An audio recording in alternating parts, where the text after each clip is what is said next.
Hello and welcome to a very special podcast from Two Circles. I'm Richard Harris and we're here talking about the toughest tickets in sport, those tickets you cannot get hold of for love nor money. And joining me today are Sam Taylor and Rob Frost. Sam, welcome. Hi Rich, how lucky are we to work in sports and entertainment? I think we're in a really privileged position. I'm looking forward to having a conversation on the tickets that are toughest to get. I love that. Toughest tickets to get. Rob? Very good to see you all. I'm really pleased to be here. Yeah, the toughest tickets. We've got a whole load of numbers. I've got a team behind us who've been doing some crunching. So we'll hopefully be able to give you a few interesting facts and figures along the way. Perfect. Thank you very much, Rob and Sam. Well, here we go. Sam, when I say to you the toughest tickets, what's the first thing that comes to mind? Thanks, Rich. Well, the queue at the door, or the perceived queue at the door, is really interesting, and a conversation I think us two and our wider business have regular. Olympics, FIFA World Cups, Super Bowl, India versus Pakistan at cricket. Yeah. There's many sporting events around the world and entertainment events. We shouldn't forget the Taylor Swifts and the Oasises. A lot of the time it's who you know or how do you get access or being at the front of the queue. And sometimes it's just too tough to get that ticket. It's too tough to get that ticket.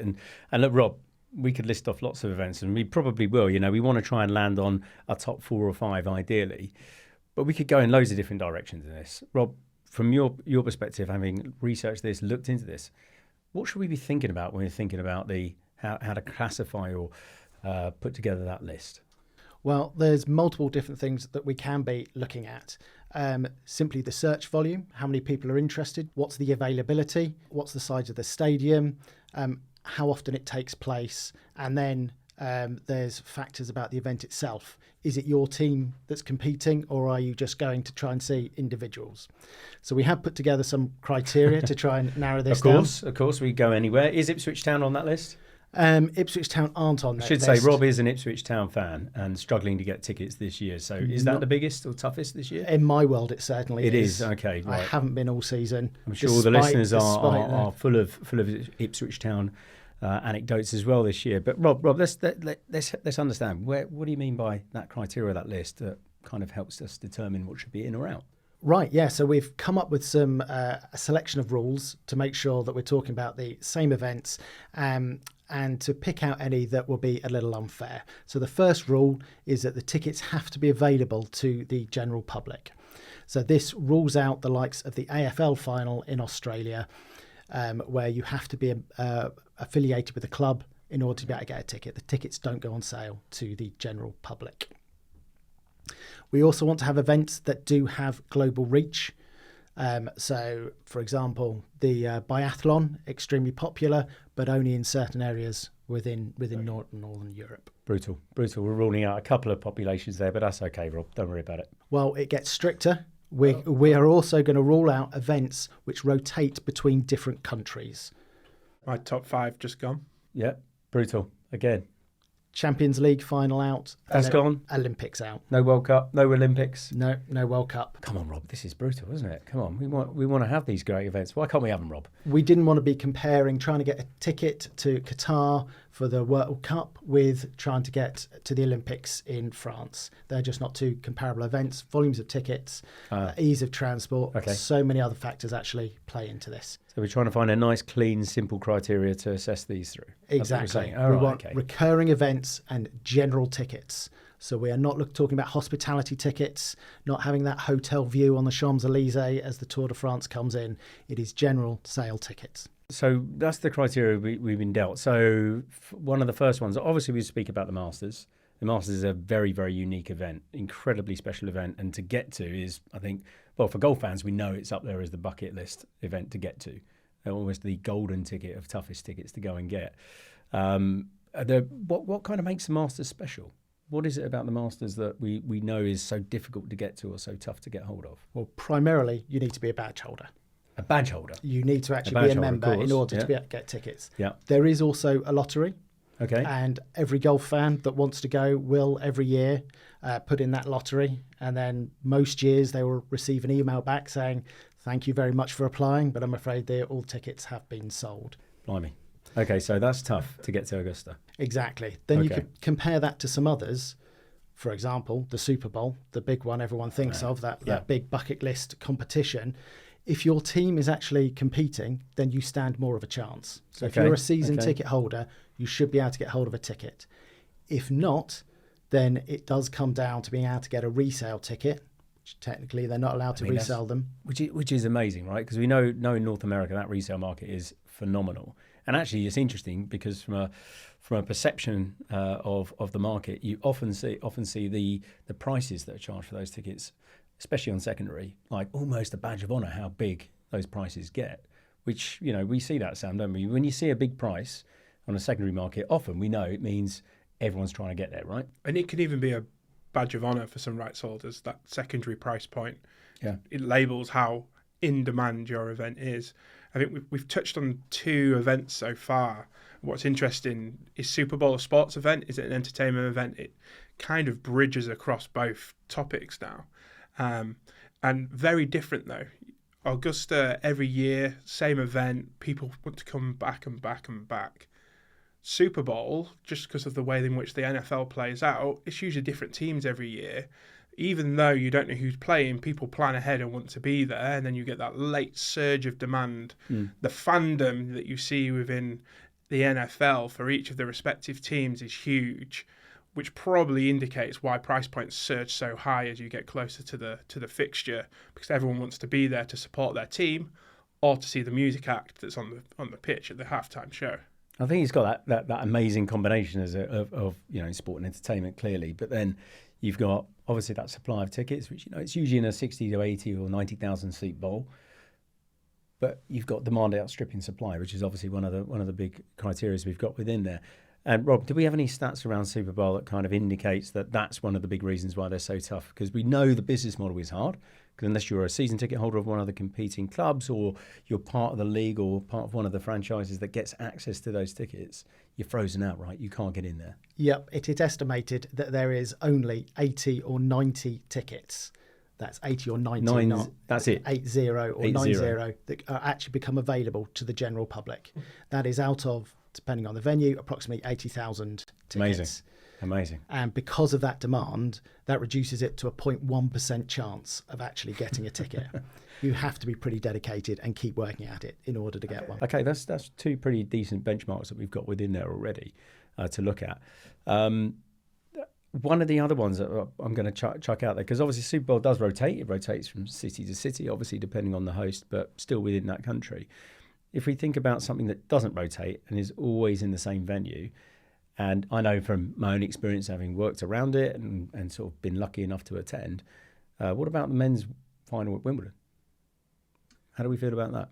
Now, Wimbledon is actually fairly unique, as it's one of the few major sporting events you can turn up to on the day and get a ticket. So the event is generally the queue, which can go up to 12,000 people, generally between 8 and 10, but can get really big. But people often expect to be able to get in, and the perception is if you're there first in the queue, you can get onto centre court, you can see some big names. But again, that's so few tickets again, isn't it? When you think about it, it's 12. So many of those are grounds passes, aren't they? Just to be able to get in the grounds, but to get I the men's final. find the 2 weeks of the championships the most unique sporting event internationally, anywhere you look to get a ticket. The reason why, at the point of people looking to purchase a ticket, they can't pick the day, they can't pick the session or the court. You basically enter the ballot for 2 tickets, only 2 tickets, and it's potluck which day you go to, and there's still a huge amount of demand, and I'm sure you've got the stats on it. Just to stop there, Sam. So you think about an Olympic ballot or an Olympic ticket process, you go, I want this session, these 2 tickets, those 4 tickets, those prices. I plug that in. I mean, over Wimbledon, I'm just going, I just want 2. Just give me 2, and you get issued the day. Any day, any court, may even just be a ground So I could pass. get a men's final ticket, or I could get a Wednesday prelim, early rounds type match. Exactly. And I think that just shows you the demand of Wimbledon, that you're happy to enter. You don't know how much you're going to be paying, because I believe the price of tickets vary by the different days. You don't know when you're going, and you don't know who you're going to see. And it could be the final, it could be the first day of the event, which is really interesting, and a model I haven't seen replicated anywhere else. Right. So, Rob, what stats do we have on Wimbledon? Clearly, we obviously know them a little bit, but ballot. What are my chances of getting to Wimbledon through a ballot? Well, just 2.8% of people who applied for tickets managed to get seats for the men's final. Just 2.8%. 2.8%. Okay. So that is higher than the first two we've mentioned. Hugely massive compared to the other two, right? Yeah. Okay. Right. Okay. That is a demand 2.8%. question. It's the other two have that outrageous demand. There's no other event though where you don't win or you don't get your tickets and you can still turn up at the door and not get told to go away, which is really interesting. It's probably the politest way of getting a ticket on the day I've ever seen. Yeah. Nobody queues like the British. No, exactly, and I know it's a source of extreme pride as well in terms of Wimbledon, that unique experience it offers on the day as well, letting people in. So again, that's a really different event proposition compared to Super Bowl or compared to Augusta. I'm trying to think where else we could go with this. I mean, there's plenty, because I already know, for example, I remember I was lucky enough, I used to work on England Rugby Internationals at Twickenham. And I remember one of the stats that always stuck in my head was you could have, I think it was 10 times, you could sell out Twickenham 10 times over for a match against a men's international against the All Blacks, which was always an incredible determining factor. But obviously we had the same supply issue that you have in some of these other big events in terms of a restricted number of tickets going on public sale, being distributed through known groups and sold through those groups, which meant to get one was always incredibly difficult. Are there any other? I mean, what other? I mean, we've touched on sport. We care about entertainment as well. Where else would we go with entertainment? I mean, what else? Coachella. If you go down that road, I mean, you mentioned Taylor Swift earlier. I mean, that clearly that doesn't fit your criteria, though, Rob, does it? No, but I do have some numbers on it, just because. Oh, come on then. What numbers? Why not? Give us a reference point, Rob. Well, Glastonbury is a really interesting one. People will say they've more chance of winning the lottery than getting a ticket to the Glastonbury, which isn't true. So approximately 2.5 million people will apply for Glastonbury tickets, and there are 200,000 tickets. Right. Okay. So you've got roughly an 8% chance. 8%. I mean, the odds are pretty favourable there. I mean, compared to Augusta or any of the others, I mean, that's 8, but it's still 8%. Still 8%. But there's no ballot. So it is just down to pure effort.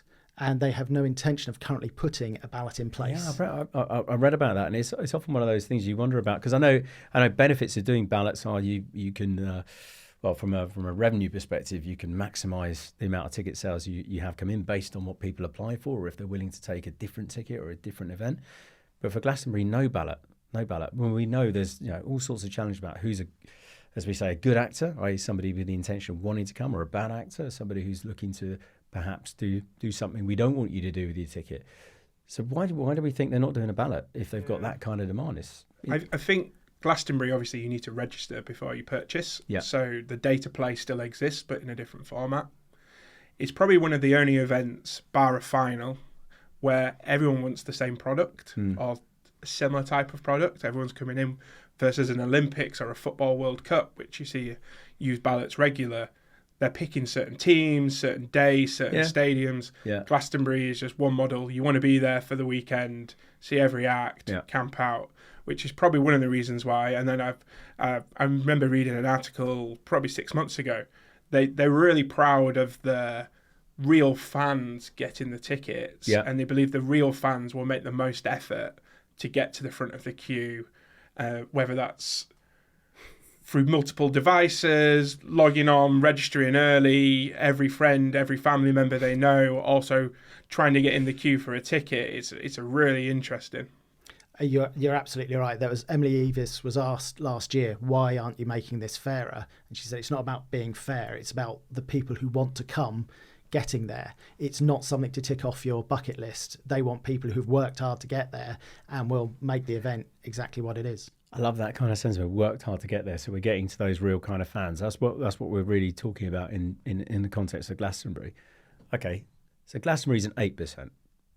Okay, right. So we're kind of ranking these ones through. So we've got 4 pretty complicated events to get to, and scarcity is huge. That's clearly a huge factor.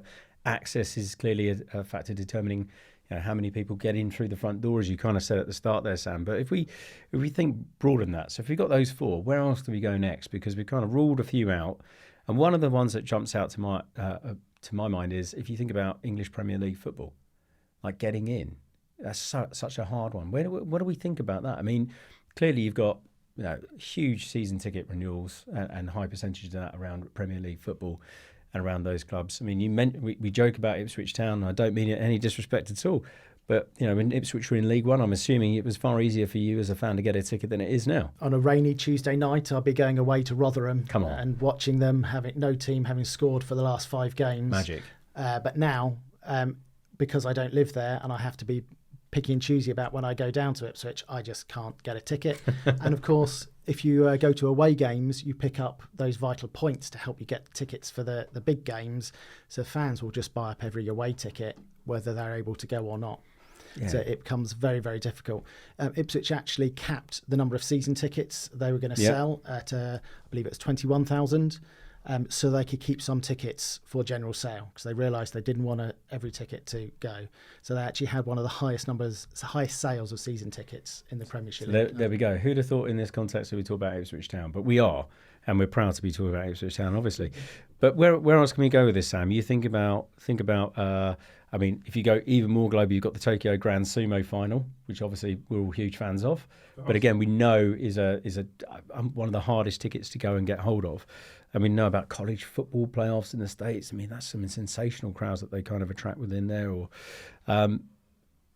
in terms of other stats, what else should we be looking at? Because I think we've got these 4, and we're really searching around. Right, number 5. How do we place number 5? Well, you mentioned college football. Yes. That's the one that really caught my eye. In terms of search volume, just for ticket phrases, the college football playoffs received 5 times the number of searches of the Super Bowl. 5 times? 5 times. Right. Super Bowl is one of the biggest. And the Olympics was the biggest, Super Bowl 3rd. College football was actually closer to the Olympics than the Super Bowl. And that's just for that specific phrase, the CFP National Championship tickets. If you include the phrases for the actual teams themselves, then it is comparable to, possibly even bigger than the Olympics. How about that? This was in the US market. That's in the US market. I mean, it's interesting when you think back of working. We're lucky enough to work around the Paris Games last year. They sold over 12 million tickets and could have kept selling some events. And some events were really, really hard to sell. If you think of the men's and women's football tournaments, really difficult in an Olympic context. But we could have sold out the 100-metre final 20, 30 times over, which was obviously an extraordinary kind of situation.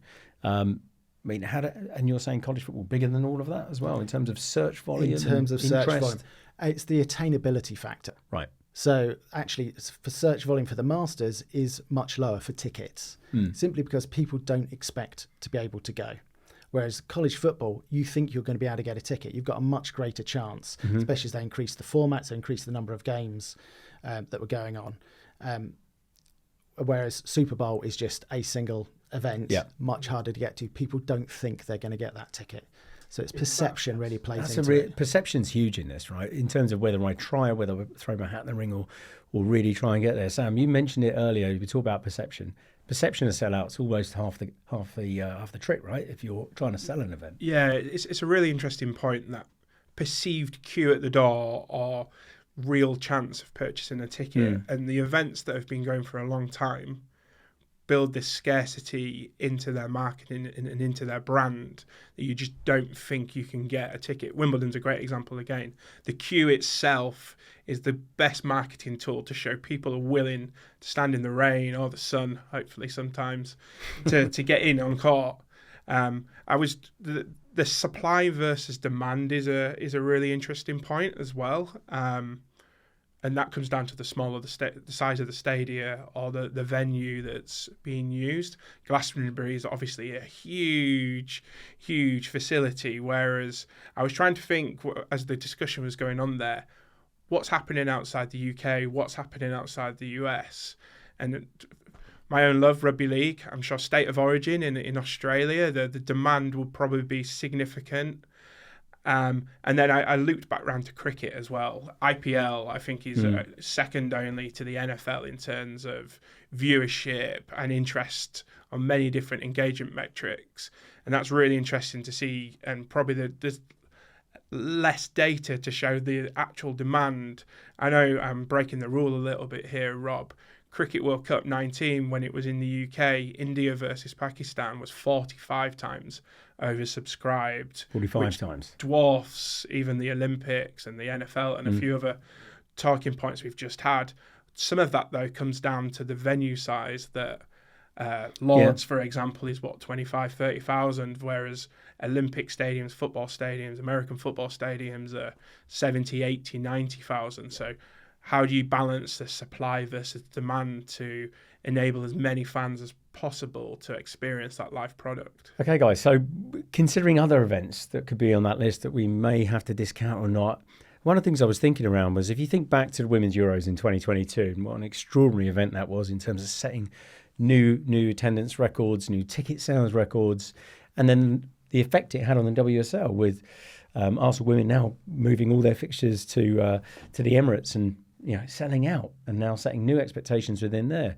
We even had this month, I think it was, the FA announced their intention to bid for the 2035 Women's World Cup. So fast forward 10 years, that could be one of the toughest tickets to get, a Women's World Cup final ticket at Wembley Stadium, which is extraordinary in terms of the growth and everything that we've seen. And Rob, what more do we know about that? If we talk about women's football, for example. Well, absolutely. So we're talking by 2027, we're expecting women's football to be the second biggest sport in the country, so eclipsing the men's rugby. Is that right? We've also got the cricket as well. We've got the T20 taking place in the UK next year. Women's sport is the massive growth area, and it could be the ticket to look back on and say you were there right at the very start. That's right. And you think about this year, Sam, and you think about, well, we've got a World Cup coming to England. What do we know about that one already? Yeah, well, Women's Rugby World Cup this year, finals at the Allianz Stadium, some of you may know it as Twickenham, will sell out. It will be the biggest Women's Rugby World Cup ever. Probably 4 to 5 times the volume of attendees than any previous tournament. It's going to be huge. I think the point you just touched on around Euros 22, we're talking about some of these major events here and probably break our rule for the toughest ticket. Yeah, that's true. But Euros 22 led into WSL growth. True. It'd be interesting to see how rugby and cricket in the UK follow suit, and how do they have a legacy post-tournament that potentially in the future create a event that can be in our top 5, top 10, the toughest ticket within sport, and see a lot more of an equilibrium of events between men's and female sport. A great example is Wimbledon women's final. Yeah, extraordinary demand for women's final as well. Again, several times oversubscribed yet again, and again rationed out those tickets through the ballot as well, which is extraordinary. So we could actually, you think about it. So you just touched on sold out Allianz Stadium for the Women's World Cup this year. If England get to that final, we all, anyone English will be hoping that happens. That could be one of the toughest tickets to get this year. You think about the dynamics of that. I think it already is. Yeah. The appeal the Red Roses now have, I think that ticket will be gold dust come Q3 this year. Amazing. So another one that we want to consider, but Rob's ruling out because that's rotating round. So Rob, we'll just blame you for not being able to include that one. But I'm glad it got an honorary mention. Oh yeah, exactly, quite right. Where else can we go with it? So we've got lots of things to consider. What other events should we be considering? Well, we mentioned the sumo, which does break the rules. It doesn't really have international reach, but it is very interesting because it actually takes place over a significant period of time. There's 6 events that take place, and the search volume in Japan itself makes it's comparable to the Kentucky Derby in the US. Yeah. Okay. And if you think how big that is, that's a nice, interesting one. Also, sticking with the US, it also stands out. So we mentioned Coachella. That demand for Wimbledon tickets, looking at purely at search volume, demand for Wimbledon tickets is 3 times that of Coachella. Again, that comes down to attainability and shows the popularity of the sport, the desire that people have to travel to go and see one of the major events. Where does F1 sit, Formula One? Have they come up in your analysis at all? They do, but they all, in terms of search volume, they actually came much lower down. So we're talking in the 30,000 searches peak at any one time around the events. So they've got a very dedicated following that will always want to go, but it's not on the sort of scale of these other major bucket list events.